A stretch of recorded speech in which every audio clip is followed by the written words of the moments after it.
Hello and welcome back.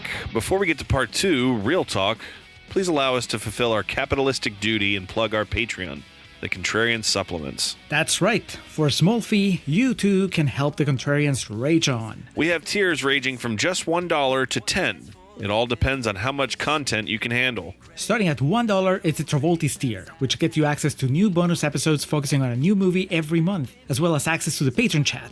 Join other patrons in making fun of our opinions. Moving up to $3 is the Winonis tier, which unlocks access to our pre-recording notes, our video reviews, and our spin-off show, Contrarians After Hours. That's a more laid-back space where we talk about other things we've been watching, reading, playing, thinking about.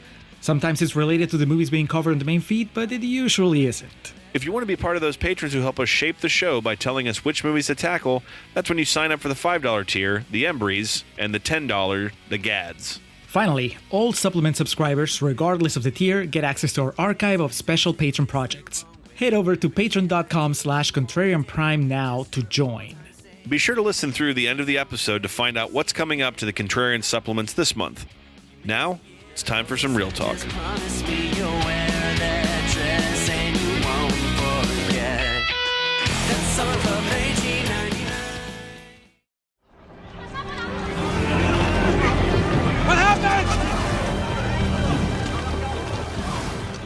What happened? We have failed. The Taote are in the kingdom. You are free to leave. Take what you wish and go.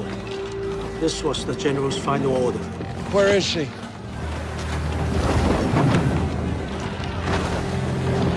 To do what? To fight? Is there a chance? There's only one. Kill the queen. Kill the queen, or we all die. Leave.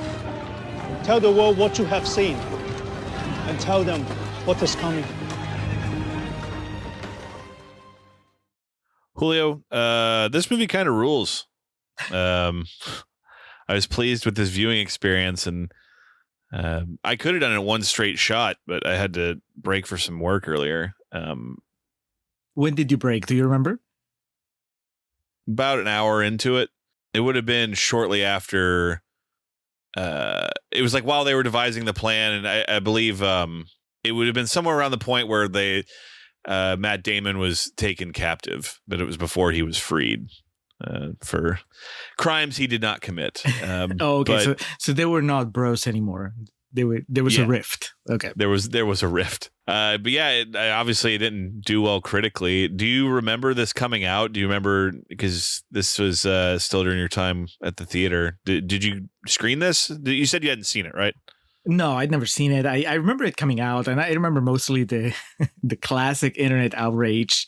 And I think, well, it wasn't that long ago, man. So you think I would have been more knowledgeable, and I should have just rolled my eyes at it. But I remember thinking, really? Is it because my what I took out of it was that Matt Damon was playing an Asian character, and I was like, "There's no way." But that's pulling the way that Cloud Atlas. Yes, yeah. Because that's the way that the internet was talking about it. You know, they were so upset about it. I was like, is he really doing it? Like, you know, in the 21st century? And then it bombed. So I'm like, all right, I guess maybe, you know, they people rejected it. Never heard about it again. I completely forgot about it. And then it resurfaced maybe last year, a couple years ago. Matt Damon gave an interview where he talked about how his daughter teases him about this movie. He says that she calls it The Wall because there's nothing great about it. And I was like, that's like, tremendous. Now that I've seen the movie, I'm like, really? I love Matt Damon. I'm pretty sure he's made movies that are worse than this.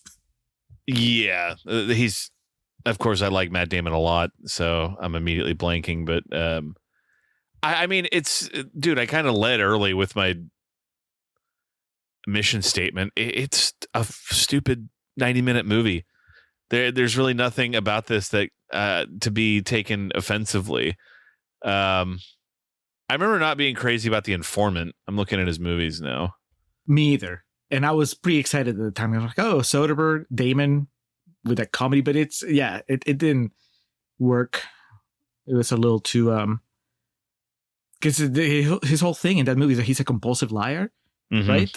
And so you never know where you stand with what he's saying. And I guess I'm like, oh, it's funny that he's making all this stuff up, but it also gets old real quick. So Yeah. can you make it a short? But anyway, yeah, I'm kind of showing my hand early, but I was watching this and I literally had the thought process of, man, I bet a lot of people unfairly maligned this movie to the point now where, Matt Damon probably doesn't even want to talk about it. But I thought it was fun. And yeah, had it lasted another half hour or 40 minutes, it could have run the risk of being like, all right, we've overstayed our welcome here. But for what it is, I enjoyed it. We'll talk more about that here in a moment. Does Jordan like this or nah? Well, we'll close with Jordan's comments. But I have some fresh quotes. Some people, some critics that really liked it and decided to stamp a fresh tomato on the tomato meter on the movie's behalf. So let's start with Louisa Moore from Screen Zealots, who says, The Great Wall is a visually stunning period fantasy action film done right, directed in the most spectacular fashion by Yimou Zhang. Yimou Zhang, Alex, I looked through his filmography, and I have seen Hero, the Jet Li movie. Have you seen that one? Do you remember it? Oh man, I saw it so long ago that I don't have much of a memory of it now. Well, I saw it recently. By recently, I mean the last couple of years or so.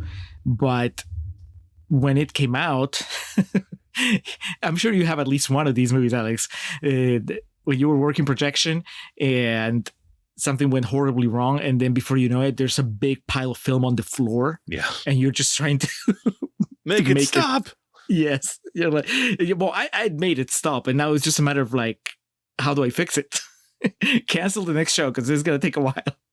So that was Hero for me. It was, and everybody left me.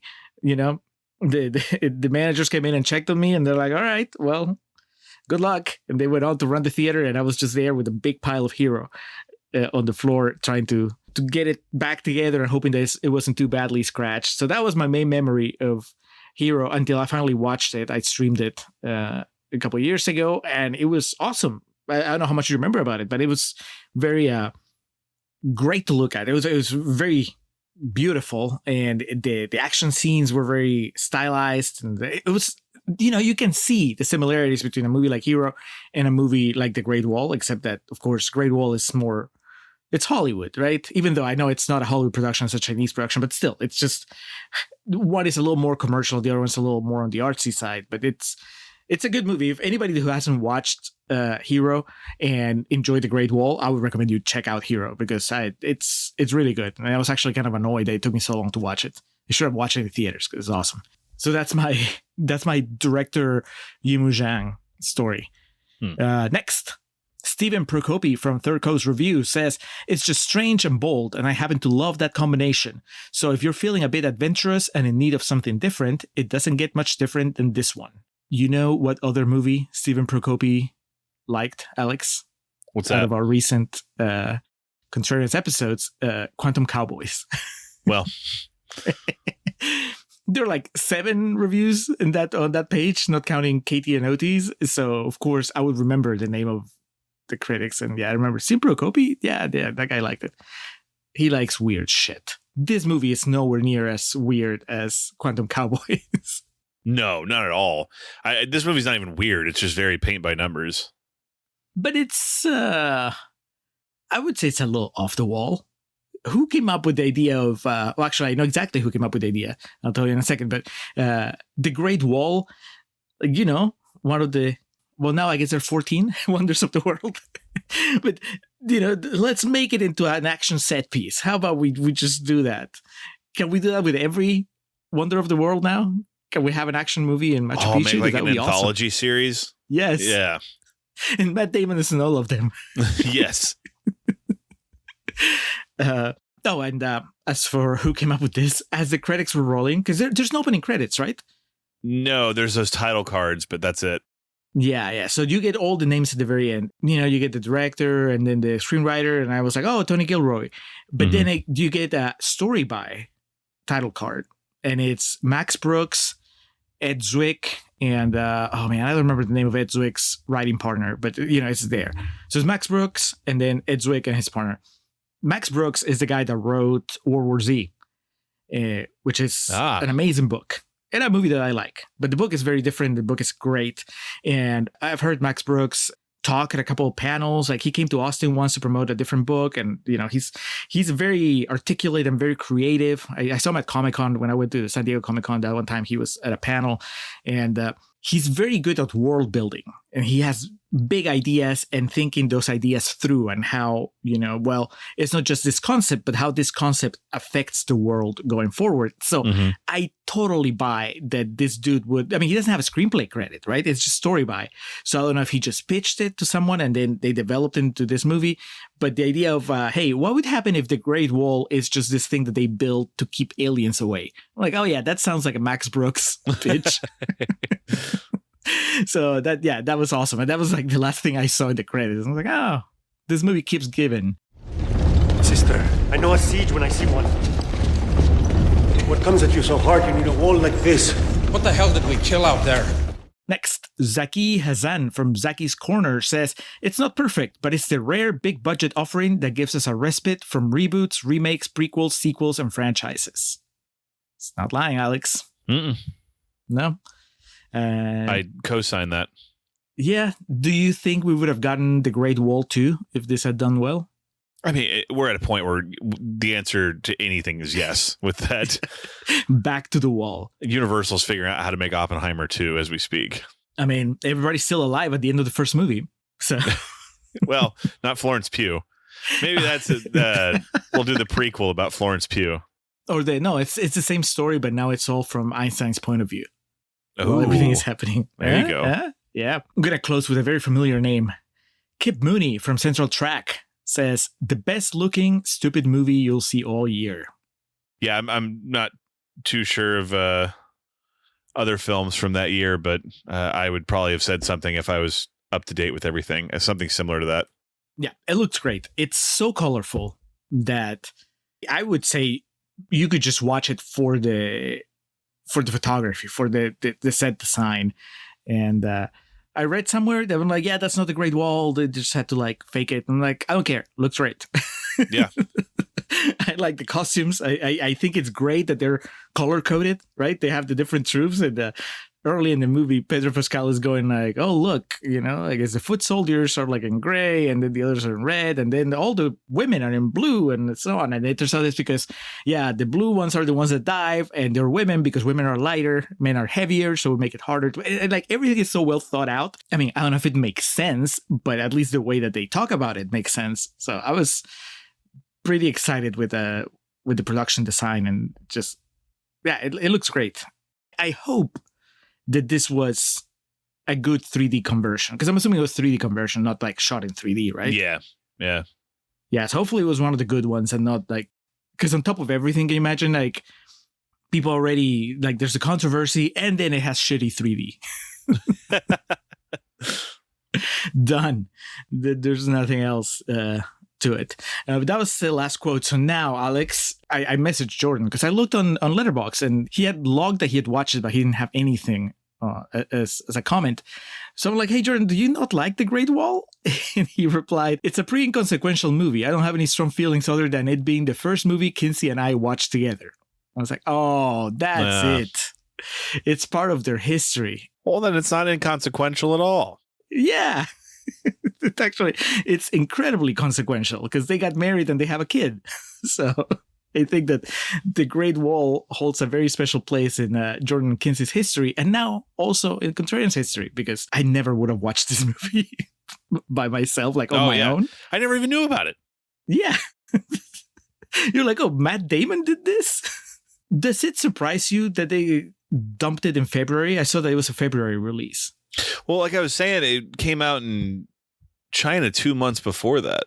And yes, to jump to something I teased in the first half, it made $45 million in the US and Canada and $300 million elsewhere for a worldwide total of 335 is what it made. I was kind of rounding up some of those numbers. It made 290 internationally, production budget of 150. So I mean, yeah, it made its money back. There's an alternate universe, though, where this movie makes $1 billion and we're in our third installment. Dude, now you're the fucking noodles cooking over here. Fucking, you would have William Guerin visiting the seven wonders of the world and finding himself in these situations of he needs to help the localers. He has to defend Christ the Redeemer. He has to defend Machu Picchu. Different aliens every time, or is it always the same aliens?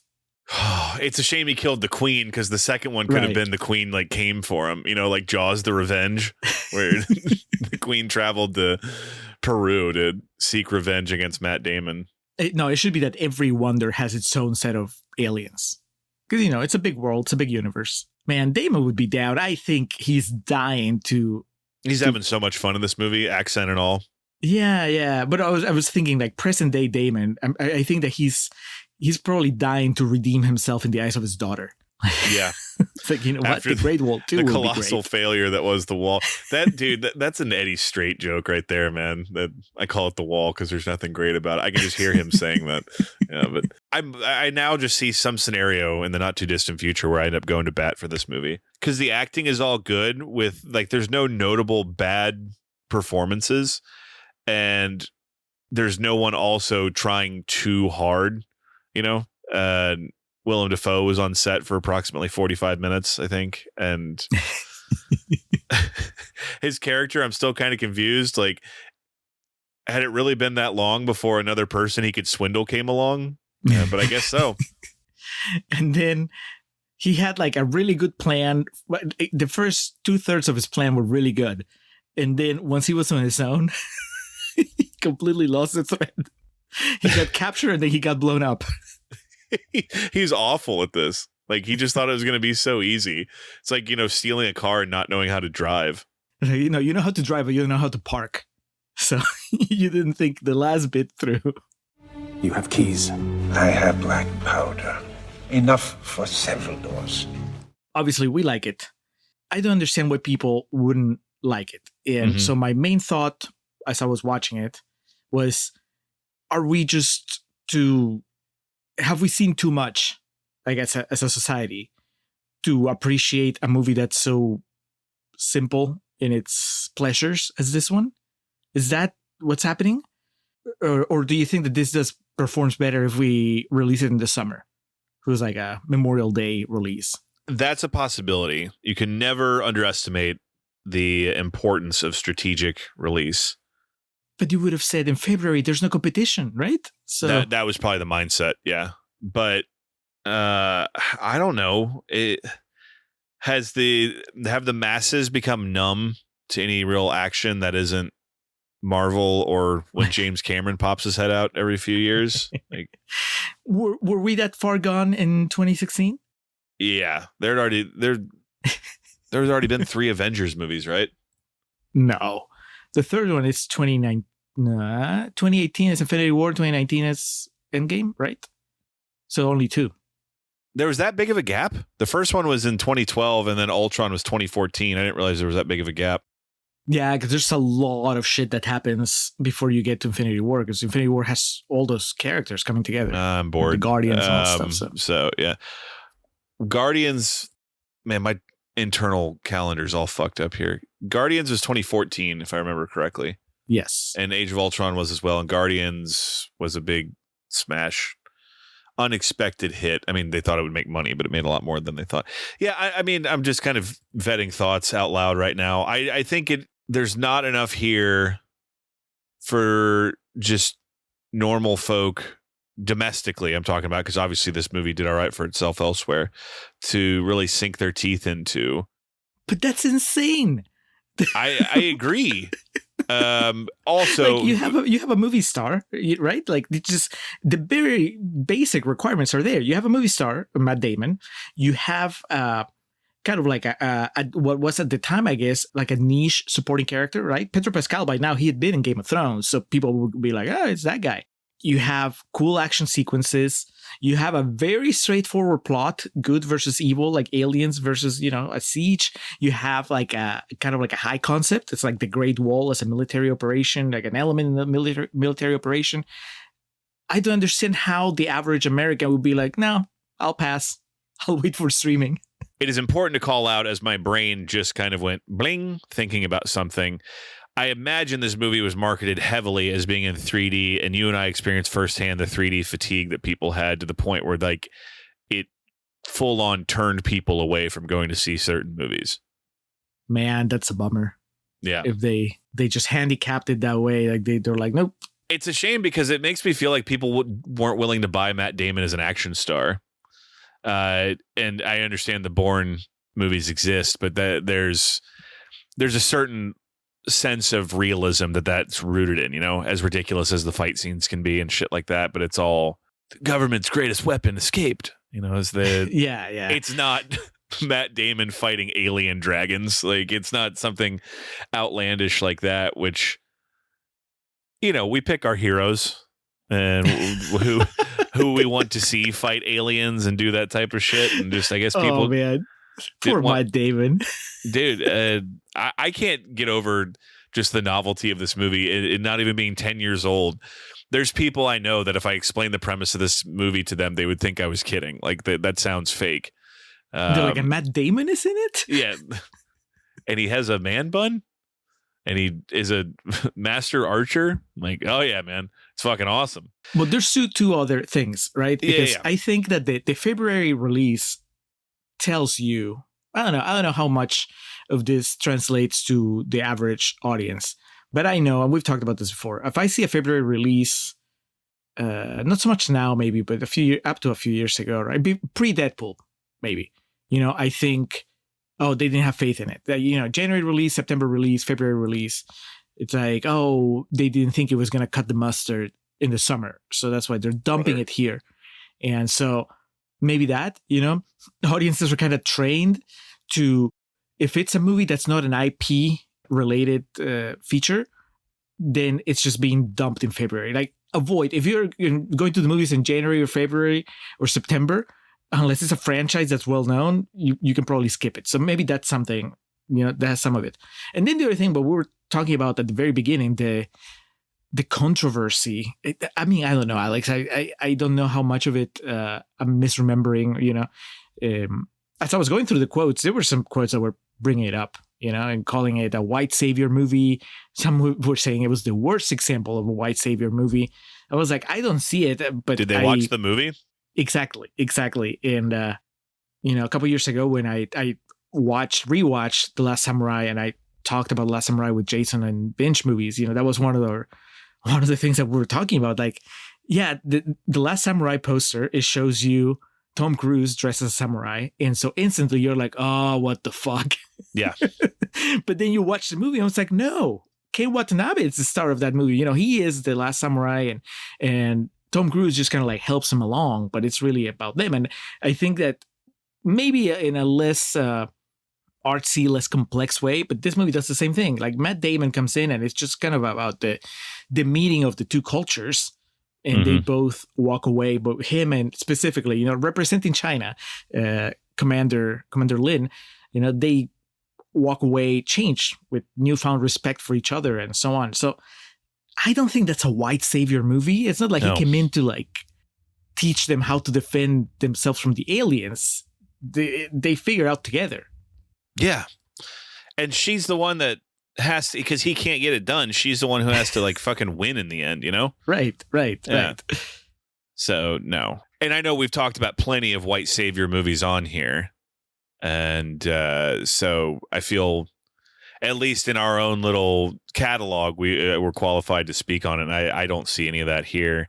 If all you see is the poster, or like just hear the idea is it's a movie about protecting the Great Wall and Matt Damon's the star, you're going to be like, okay.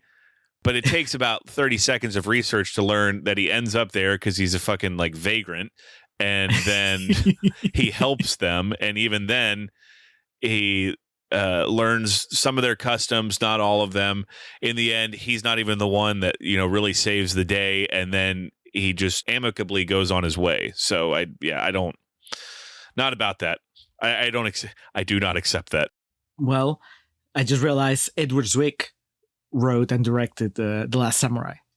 So he likes this type of story, Alex. Well, see, there we might have a problem, but Max Brooks. So it started with Max Brooks saying, "Hey, what if the Great Wall was built to defend China from aliens?" And then they pass along the napkin to Edward Zwick, and Edward Zwick said, "Okay, but what if we have a white dude come in and learn this?" And then the studio was like, just every time the twist is like, "All right, hear me out. What if it's an elf? We bring in Miles Finch. What if we bring in a white guy?" And then the studio is like, "Can the white guy be Matt Damon?" All right, green light. Son Let's of a get bitch. this done. I've been left for dead twice. It was bad luck. For who? The people who left me. But that's the problem, right? Like exactly what you just said. People that saw the poster, maybe even saw the trailer, heard what the idea of the movie was, and they're like, "Oh, I don't know about that. I don't want to watch it. I don't want to go see it." That gets to the studio, and then the studio said, "Fuck it, let's dump it in February." Yeah. Or was it already done? It was already a done deal. They already knew that they didn't have faith in it. I wonder what was the order in which this movie got screwed.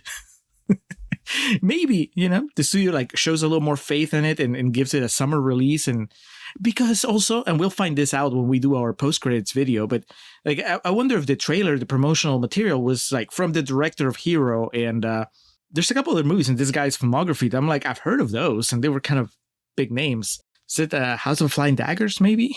Well, here's problem number one that has been discovered in real time. They were going to put that release out in China in December.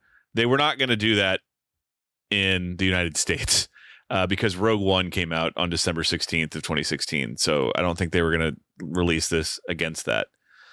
So there's number one. But let's see what was in the summer of 2017, just for the sake of what could have been. But then they're like, "Oh, the Great Wall's been sitting on the shelf for almost a year." Oh, yeah. There you go. Oh, Mother. Of course, they didn't want to compete with that. Julio Oliveira favorite, Mother. Can I watch The Great Wall 10 times before I ever watch Mother again? Guardians of the Galaxy 2, Alien Covenant. There was another Pirates of the Caribbean. Nobody cared by then. Wonder Woman. The first one? Yes. Gal Gadget. Yeah. No, that would have been a tough one because Cars people were 3. waiting. Yeah, there's a lot of Despicable Me 3. I'm just thinking of movies that Spider-Man Homecoming. Yeah, there was a lot going on that summer that I don't think it would have worked, unfortunately. If the trailer doesn't say from the director of Hero and House of Flying Daggers, I'm going to be very disappointed. I mean, you can still sell it as a Matt Damon movie, but at least let people know that there's some talent behind the camera. Yeah. This dude's made a gazillion movies. The Great Wall is just the one thing he did where I guess he got a big name Hollywood actor. And then he was like, "Oh, you guys didn't like it? Okay, fuck it. I'm going back to making more movies in China.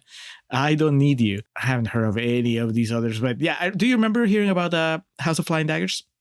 I guess, yeah. The name certainly sounds familiar.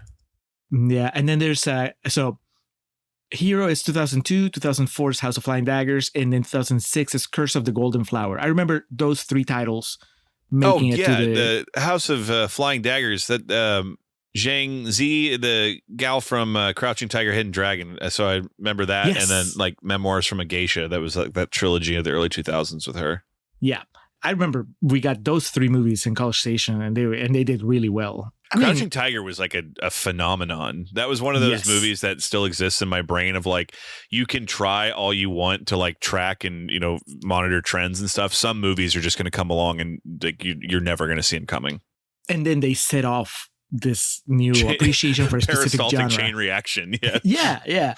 And it's not a necessarily bad thing because, like I said, I've only seen Hero, but Hero's good. And honestly, there's always so many movies that I want to watch and I don't get around to. But, based on this experience with The Great Wall and my memory of having watched Hero, I mean, I should make the effort to watch House of Flying Daggers and Curse of the Golden Flower because this dude seems to do really well as far as fun, visually inventive action. Sometimes that's all you need.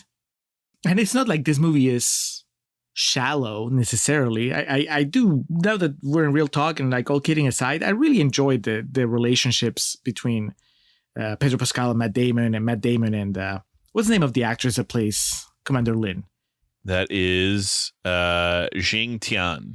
Jin Tiang, yeah, Jin Tiang and Damon and Pascal. Like I cared, and I was caring about I care about the outcome, and it's that the movie's working for me. Either it's working really well or it's working really badly when I actually write a direct quote from the movie. And I did it twice in this movie, like "Die well, brother," and then "Tell the world what you've seen." I'm like, that felt I have powerful. Quote, but mostly the monsters. I wish I could deliver the exact way he delivered that, but yeah. Well, you can't, Alex. That's why he's Pedro Pascal and you're not. Exactly. Yeah, I really like their dynamic, their friendship, and like the way they interact, and like their little, it's nuanced because they have like these interactions and like these.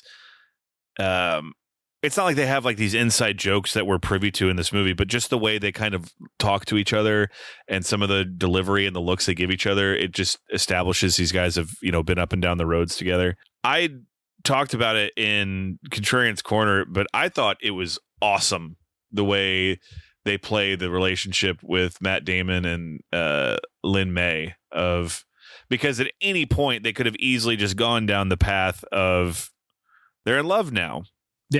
And they keep it this, not even platonic, but like this relationship built on respect. And obviously they are kind of sweet on both one another, but they both know like this, they're realistic about this would never like work for the situation. And so the fact they just like respectfully go their own ways at the end, I think that's tremendous. I was not getting a Contrarian's Corner. That's something that I was nervous about as it was closing, because I knew that was something that had become very apparent as they were telling the story, right? There's a connection between these two people. There's respect. There seems to be attraction. They're both very attractive people, and they're learning to respect each other, learning about each other in a way that makes them grow closer. You could ruin that by having them kiss at the end, because then it just crosses over into absolute Hollywood bullshit.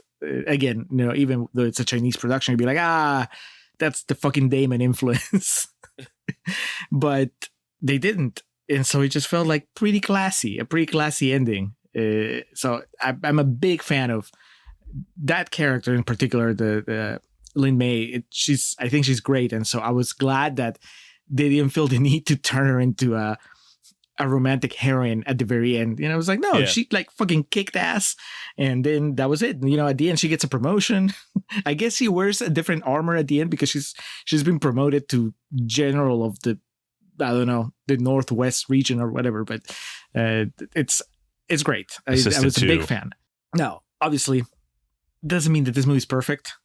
No movie's perfect, but I gotta tell you, maybe because I enjoy their dynamic so much, I was like, are we really not going to have Pedro Pascal come in at the end, like help with the climax? That was surprising, yeah. Yeah, especially because it's so weird. Willem Dafoe blows himself up.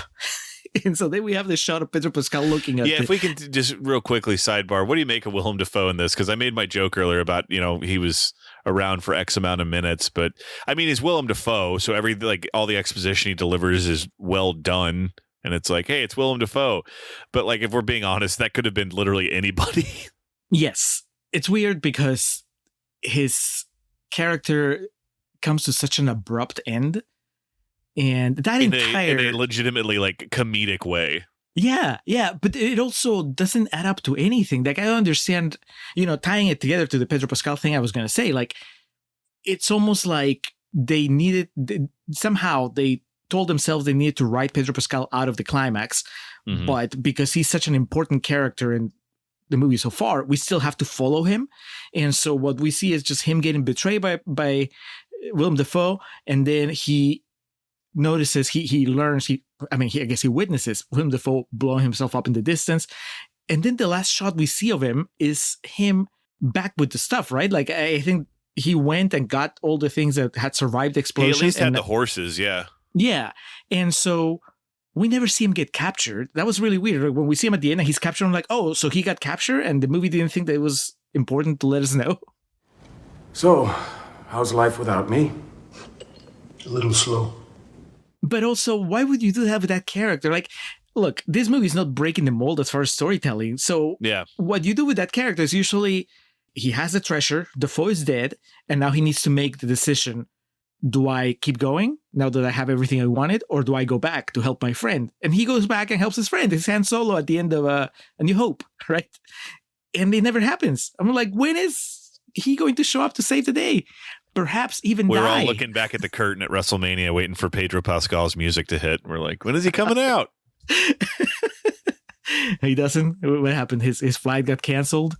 He did what Dwayne did at WrestleMania this year, where he's just like, just deliberately fucked up everyone's plans. Yeah.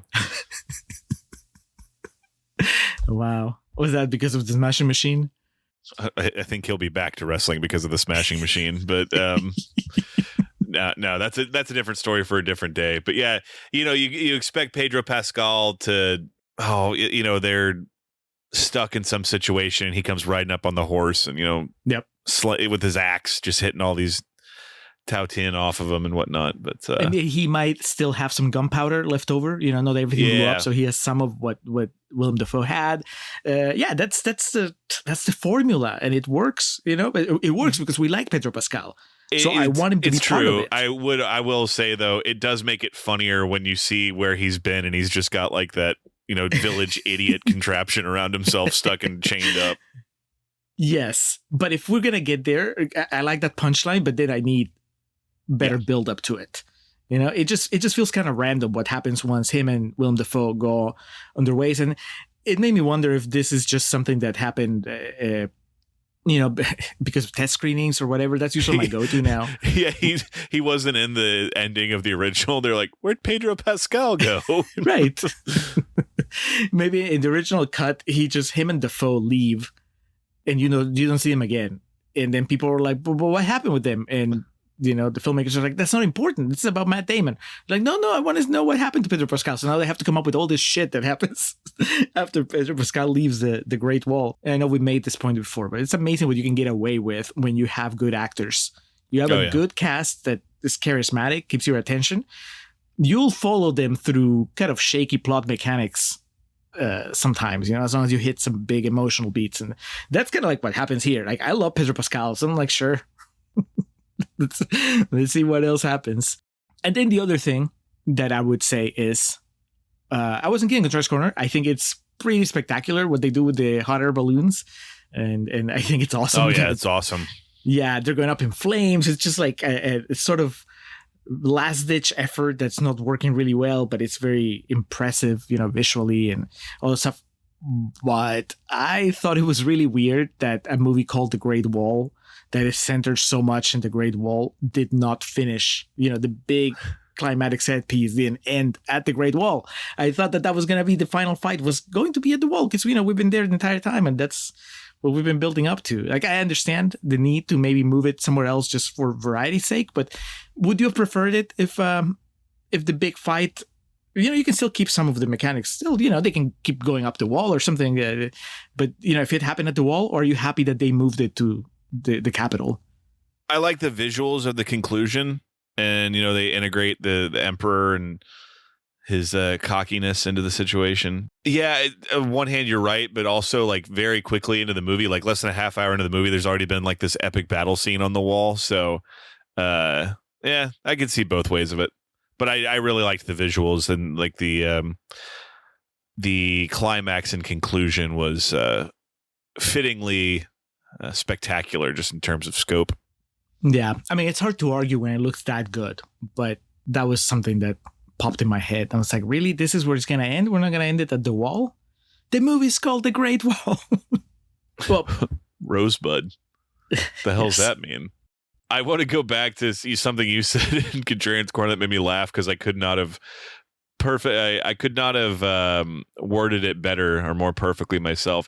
The Peng Yong character, when he's introduced, they hit the stopwatch, and you just know that his time is limited on this earth. But I did think they did a good job of, like you said, they do the diversion right before he dies, where you think he's going to be okay, and then he still dies.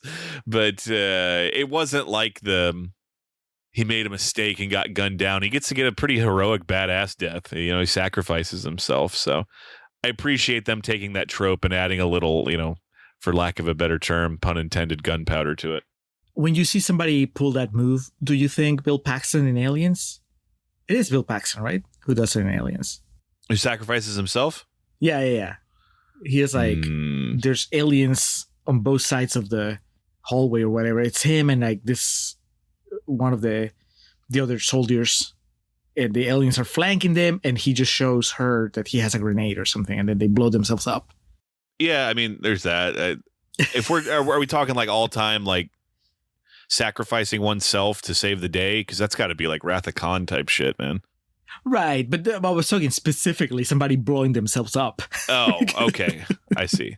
Because and it was, you know, it's a hallway, and the kid's there in the hallway with the grenades, and I was like, all right, it's Bill Paxton. It's just, you know, engraved in my memory. But it was, I guess, unexpected. They got me to lower my guard, because when Matt Damon said, "You're gonna be okay," like a fool, I believed him. You didn't think like literally like 45 seconds later it would be all over. No. And I mentioned it in the Controversial Corner. I really want to mention it here because it's the truth. I really like that the aliens are smart and that they show us how that they're thinking. They're not just adapt, these beasts. Yeah. Because it's very, you know, on the surface, you can just see them as this mob that's just running towards the wall and climbing and whatever. But they actually, there's shots where you can see that they're thinking things through and adapting. And like I said, you see them carry back their wounded and their dead and like figure things out. Every time, like the one that they had captive, every time that its eye opened, and you're like, oh shit, he's figuring stuff out. He's letting them play with the magnet because he knows he's going to escape. And yeah, you know, it's not like they have a whole lot of personality, but they have more personality than I expected, these monsters, you know, because they could have just been your standard just creature that is just mindless and just needs to get killed. To the point where I wasn't getting Controversial Corner, I thought that maybe one of the things that could have happened was that they were going to find a way to coexist. It's like, look, they're intelligent beings, so maybe we figure out why they're attacking us. Yeah. But no, I mean, it's a little easier to just blow him up. Have we tried talking about this? Yes, yeah. I mean, you know, diplomacy can only get you so far. And in this case, why bother with diplomacy when you have black powder that solves everything? A taste, a glimpse, a few pilfered grains from Strategist Wong's supply of black powder. Alex, I'm a big fan of this.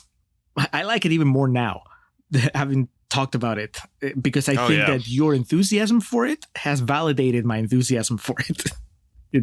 And now I'm like, maybe I'm just, you know, am I having a particularly good day? Was I like just in the perfect mood to watch The Great Wall? But then what are the odds that both of us are in the perfect mood to watch The Great Wall? But then, like you said, we did do Joker 2 just last night. So maybe that's... Yeah, it certainly hit at just the right time. But also I was like, this is so fun. It's so low stakes and so it asks little from its audience in terms of just like mental investment and whatnot. And movies like this, there's not a problem with them at all. And that's also been part of my growing up and kind of realizing that not everything can be you know, A Night to Remember or something, or Fanny and Alexander, or not everything's going to be something like you know, the Before trilogy or some shit. It's just, and even from an action perspective, not everything's going to be Terminator 2. Sometimes you just got to find something in the middle of the road like this with good acting and a few laughs and some fun action. And we talked about Big Macs earlier. Ain't nothing wrong with eating a Big Mac every now and then. I understand that it ain't Gordon Ramsay's steakhouse, but there's balance. You got to find that. And movies like this are perfectly fine. 90 minutes also. It'll tell you it's an hour and 43, but the last 12 of that is credits, because, you know, there's a lot of visuals on this. So, and the credits look great. Oh, yeah. They're like painted, right? Or watercolor or something. It's fun credits.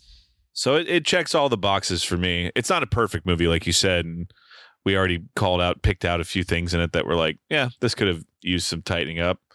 when I inevitably watch this again, I'm still gonna like laugh at like, why is Willem Dafoe in this? But yeah, for the most part, checked all the boxes. He'll tell you should have read the original script. I had a much bigger part. Yeah. By the way, those of you who are scratching your heads about the reference to Joker 2, we recorded out of order because obviously it takes a little more scheduling recording with Ryan and Rachel. So we actually recorded Blade Runner before we recorded Joker 2. So, peek behind the curtain. Joker 2 was recorded last night. But in the timeline for you guys is Joker 2, Blade Runner, Great Wall. Either way, you're enjoying it. Final question, Alex, because you just made me think about this as you were talking about, like, there's nothing wrong with just like an okay action movie. You know what's an okay action movie? Mad Max Fury Road. So yes. Imagine that Mad Max Fury Road gets released in February, and it just has all the bad luck in the world. So it gets bad critics reviews, audiences don't show up, so it bombs, and so on and so on. So so there's no hype. So I don't have to listen to a bunch of people incorrectly refer to that movie as though it were staring into the face of God, and he tells you are my most wondrous creation. Exactly. Instead, you come to it as you came to the Great Wall, with knowing that it has a green splotch and Tom Hardy and Charlize Theron are in it, but that's kind of it. And then you watch it. Do you come out of that maybe liking Fury Road more than you do in this timeline? 100%. 100%. That's. I don't even dislike Mad Max Fury Road, but it's just every time it comes up, I have to either excuse myself from the conversation or just be like, all right, pump the fucking brakes here. It's a fine action movie. I'm looking at like 97% on Rotten Tomatoes, and this is 30, whatever. It's come on, man. It's we have a whole episode of Mad Max Fury Road. We do. So you can go listen to that. But I understand your point entirely. Because, yes, you do feel, and we will feel more galvanized when we find something that's kind of middle of the road and people refer to it as such, or, every movie out there, you're going to find someone who fucking loves it. So it's not to say that there aren't people that it's not to say we could not find someone who's over the moon about the Great Wall. But for those of us who lived through that Mad Max Fury Road thing, it was hard not to come out of it and be like, yeah, okay. Julio, you have that with Interstellar. Oh no, that's a misrepresentation. That's fresh on my mind because we were talking about that the other night. But no, Interstellar it gets rated on the Nolan curve. That's its problem. But you put it against the rest of movies in the world, that's different. Dude, so. I know a big part of my A-Team agenda is fueled by the fact that it financially and critically kind of flopped, and I stand on. I pick at the lines to say that that's one of the best action movies of the last 25 years. So yeah, I understand your point entirely. Man, the A-Team at the Great Wall. That's what we need. Oh man, see, if the A-Team had done, if you folks had gotten out and seen it like you should have, if that movie had done what they were thinking, because they teased the sequel that John Hamm was going to be the bad guy. Yeah, we could have gotten the third where Matt Damon was the new Lynch. So we'd have, Matt Damon in that universe. He turned heel. This is Matt Damon from The Great Wall showing up in the A-Team. Man, we need is there a movie where Matt Damon is like flat out the bad guy? I mean, we talked about I was just about to say Interstellar, but he's like gone insane. I'm talking like, fucking James Bond style bad guy, which I don't think there is. Not James Bond style. He's the bad guy in Dogma. He's one of the bad guys in Dogma. But it's, I can feel you rolling your eyes on the other side of this call. That's yeah. But it's been a Matt Damon stretch here. We had Rounders, and yeah. We'll have something come up before too long, I'm sure. Well, Alex, it's time. It's time to score the Great Wall. It's time to do what I think most critics in Rotten Tomatoes didn't do, which is give this movie a positive score to be consistent with the conversation that has preceded this moment. What's your score for the Great Wall? A very enthusiastic, like B or B minus, somewhere in that territory. 3.5 star review. Man, on a good day, like, maybe bump it up to 4 just because I have so much fun with this. But like we said, it's a movie that isn't perfect, but I'm very enthusiastic about the positivity I have towards it. So that's where I would land. What about yourself? It's funny because in my head, I was already thinking a very enthusiastic 3.5 stars. It needs to be added because 3.5 is a positive, but there's plenty of 3.5 movies where I'm just like, yeah, it's good, maybe even really good at times, but it doesn't. I need to maybe because it has a bad reputation. I really want to stress that it's actually, in my humble opinion and yours, I guess, it's so much better than its reputation, what that green splotch would lead you to believe. I didn't sign up for this. Which part? Well, all of it. But mostly the monsters. Looking at IMDb again and looking at Tianjing's filmography, I'm like, is there anything else that she's in that I would like to watch? And I was like, I actually watched Kong Skull Island and I liked it. I don't remember her in it. Yeah, I was not a fan of that movie. Yeah, that's right. You're so weird sometimes. Like, what's not to like in that movie? It's like a bunch of good actors fighting a giant monkey. I was so bored. But anyway, because the monkey was not practical. Well, yes, I'm a big fan of the original King Kong. And then I saw that she's in Pacific Rim Uprising, which I didn't care for the first Pacific Rim, but I guess I'll watch the sequel just for her because I was really impressed by. Neither did anybody else. That's why Charlie Hunnam had to play Ed Gein. Gotta get that paycheck. Gotta stay relevant. God bless. Anyway, 3.5 stars from me. B minus, maybe sometimes a B plus from Alex. The Great Wall. Sleeper hit. Yeah, it's a good time.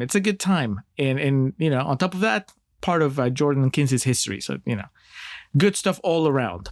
Now, Alex, we're closing November this way. We're starting December a different way. Do you know what's coming up? I don't. Man, we're already in December. I know. I was going to say, this is how we get ready for Christmas, but not really. Except that, it is. And since it's the first episode of December, it is The Searchers. It's a Western. And that is that John Wayne? Yes, that's a famous John Wayne film. Okay. Fresh. Demanded by patron Chaz Fisher, who gave us the bonus episode for this month. Chaz said it when he gave me his picks. He's like, I'm in a Western mood. I'm like, all right. So. No complaints. Yeah, The Searchers is coming up on the main feed. And then on the Patreon feed, well, November, as I said, Chaz was in the Western mood. So we are doing Open Range, the Kevin Costner Western. That's a little more modern than The Searchers. I guess we'll compare and contrast, Alex. I don't know which one we're going to record first, but we'll figure it out. As far as QVRs, patron Filmbusters Paul is giving you The Coffee Table. As of this recording, we still don't know what that is. And he's giving me K-pop Demon Hunters. As of this recording, still taking the world by storm. Do you know, Alex, K-pop Demon Hunters? Have you heard about this? It's on Netflix, right? Yes, yeah. Yeah, I've heard people talk about it. It did so well that it got a theatrical release. And they released a sing-along version. And it's just taking the world by storm. Unlike Matt Damon and The Great Wall. Unlike just The Wall. Yes, just The Wall. I'm sure Matt Damon's kid, big fan of K-pop Demon Hunters. I was a ghost, I was alone. And then no after hours for The Great Wall, because that's the time that we're going to dedicate to recording the 5th episode of FIRF, Fresh Immigrants, Rotten Fascists. And this is a fascist episode. We're going to delve into a very dark and grim classic, 1984, based on the George Orwell novel. It's part of the Criterion Collection, Alex. So much like when we did A Face in the Crowd, I'll just go to my Criterion shelf and pull it out. I'm sure you can stream it plenty of places. You've never seen it, right? That's what you told me? I have not, no. It's a heavy one, so you and all listeners, if you're going to play along, and you should, just make sure that you have light activities programmed before and after the movie. So it doesn't just completely ruin your day. But that's coming up next on the Fresh Immigrants or Fascists lineup. That'll be on the main feed. Everything else on the Patreon feed, patreon.com/ContrarianPrime. Check it out. There's a lot of good stuff there. Alex, let's get out of here. Let's do.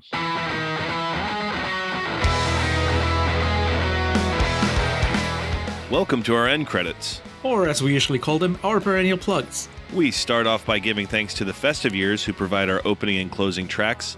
They kick us off with Last Stand and take us home with Summer of 99. Be sure to head over to thefestiveyears.com for any and all Festive Years needs. Our friend and fellow podcaster Hans Rothgieser is the man behind our logo and all the art you see related to our show. Reach out to him and let him know how much you like that little tomato.